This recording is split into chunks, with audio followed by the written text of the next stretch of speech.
കൂട്ടുകാരെ, ഞാനിന്നേ വടക്കൻ പറവൂരുള്ള കാളികുളങ്ങര മുത്തിയമ്മൻ ക്ഷേത്രത്തിൽ വന്നേക്കണേ. നമ്മുടെ ആറ്റുകാൽ പൊങ്കാല പോലെ തന്നെ ഒരുപാട് പ്രാധാന്യമുള്ള വിശ്വാസമുള്ള ആറ്റുകാൽ പൊങ്കാല പോലെ തന്നെ നമ്മുടെ കേരളത്തിലെ പല ക്ഷേത്രങ്ങളിലും ദേവീക്ഷേത്രങ്ങളിലും പല ആചാരങ്ങളുണ്ട്. അതുപോലെ തന്നെ കാളികുളങ്ങര ക്ഷേത്രത്തിലുള്ളത് പ്രധാനമായിട്ടുള്ളത് ഈ തെണ്ട് നിവേദ്യം ചുടലും, അതുപോലെ തന്നെ നമ്മൾ പൊങ്കാലയിടലും, അതുപോലെ തന്നെ അവരവരുടെ വിശ്വാസങ്ങൾക്കനുസരിച്ച് ചിലവർ ഇങ്ങനെ അട പോലുള്ള സാധനങ്ങളും അപ്പം പോലുള്ള സാധനങ്ങളും എല്ലാം ഉണ്ടാക്കാറുണ്ട്. അപ്പം അതിൻ്റെ ക്ഷേത്രത്തിൽ വരുന്നവർ നടത്തുന്ന തെണ്ട് നിവേദ്യമായാലും ഈ പിന്നെ പൊങ്കാല ആയാലും ക്ഷേത്രക്കുളത്തിൽ ഈ വെള്ളം എടുത്തിട്ടാണ് ആളുകൾ അത് ചെയ്യുന്നത്. ഒരു തീർത്ഥജലം പോലെ മനസ്സിൽ കരുതിയിട്ടാണ് ആളുകൾ അത് എടുക്കുന്നത്.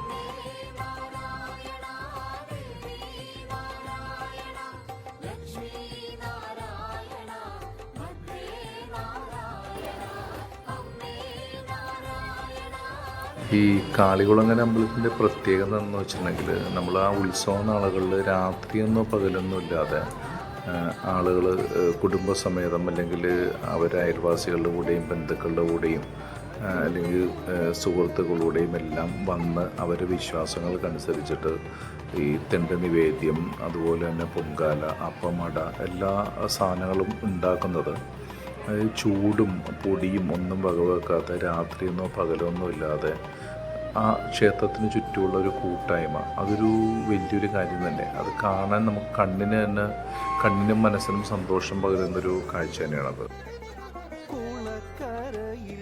തെണ്ട് തയ്യാറാക്കിയിട്ട് അത് അമ്പലത്തിലെ മണ്ണിൽ മണ്ണിട്ട് മൂടി അതിൻ്റെ മുകളിൽ തീ ഇട്ട് കത്തിച്ചിട്ട് തയ്യാറാക്കുന്ന ഒരു പ്രോസസ്സാണ് നമ്മൾ കാണുന്നത്. വടക്കൻ പറവൂരിൻ്റെ പുറത്ത് നിന്നുള്ള ഒരുപാട് ആളുകൾ അമ്പലത്തിൽ വന്ന് ഇതുപോലെ തെണ്ട് നിവേദ്യവും ഇതെല്ലാം ഉണ്ടാക്കുന്നുണ്ടെങ്കിലും നമ്മുടെ അമ്പലത്തിനടുത്തുള്ള കാളികുളങ്ങര അമ്പലത്തിനടുത്തുള്ള ആളുകളെല്ലാവരും ഒട്ടുമിക്ക വീട്ടുകാരും വീടുകളിൽ തന്നെ തെണ്ടിടുന്ന ഒരു ആചാരമുണ്ട്. അപ്പോൾ അവർക്കത് ഉണ്ടാക്കിയിട്ട് വീട്ടിലെ ബന്ധുക്കൾക്കും പിന്നെ ആളുകൾക്കും എല്ലാം കൊടുക്കാൻ വേണ്ടിയിട്ട്, കാര്യം അമ്പലത്തിന് തിരക്കായിരിക്കുമല്ലോ. അപ്പോൾ അതുകൊണ്ട് അവരവരുടെ വീടിന് മുറ്റത്ത് തന്നെ തെണ്ട് ചുടുന്ന ഒരു സമ്പ്രദായം അല്ലെങ്കിൽ ഒരു ആചാരം നിലവിലുണ്ട്. വീടുകളിലും തെണ്ടുണ്ടാക്കുമ്പോൾ നമ്മുടെ അമ്പലത്തിൽ ചെയ്യുന്ന പോലെ തന്നെയാണ്.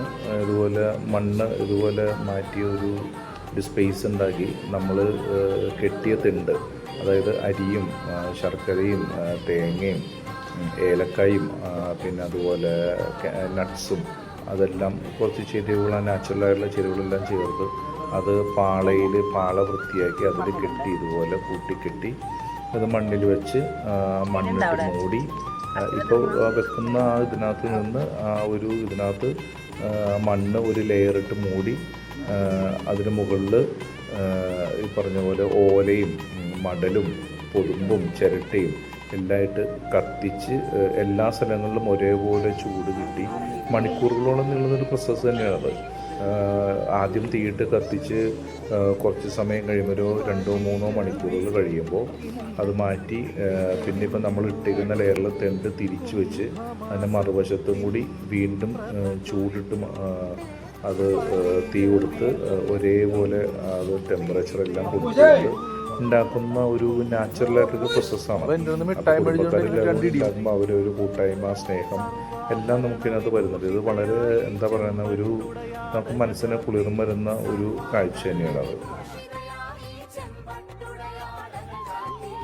ഇതിപ്പോൾ എൻ്റെ അമ്മയുടെ അനിയത്തി, അതായത് എൻ്റെ ചിറ്റയുടെ വീടിൻ്റെ മുറ്റത്ത് ഞങ്ങൾ തെണ്ടിരുന്ന കാഴ്ചയാണ്. അമ്മയും പിന്നെ എൻ്റെ വൈഫും പിന്നെ ചിറ്റയും ചിറ്റപ്പനും എൻ്റെ അമ്മാവനും കുട്ടിക്കൂട്ടങ്ങളും എല്ലാവരും കൂടിയുള്ള ഒരു ഇതാണ്. നമുക്ക് എന്താ പറയുക, വിശ്വാസത്തിനപ്പുറം ഒരു സ്നേഹം, കൂട്ടായ്മ എന്നുള്ള കാര്യങ്ങളെല്ലാം നമുക്ക് ഇതിനകത്ത് വരുന്നുണ്ട്.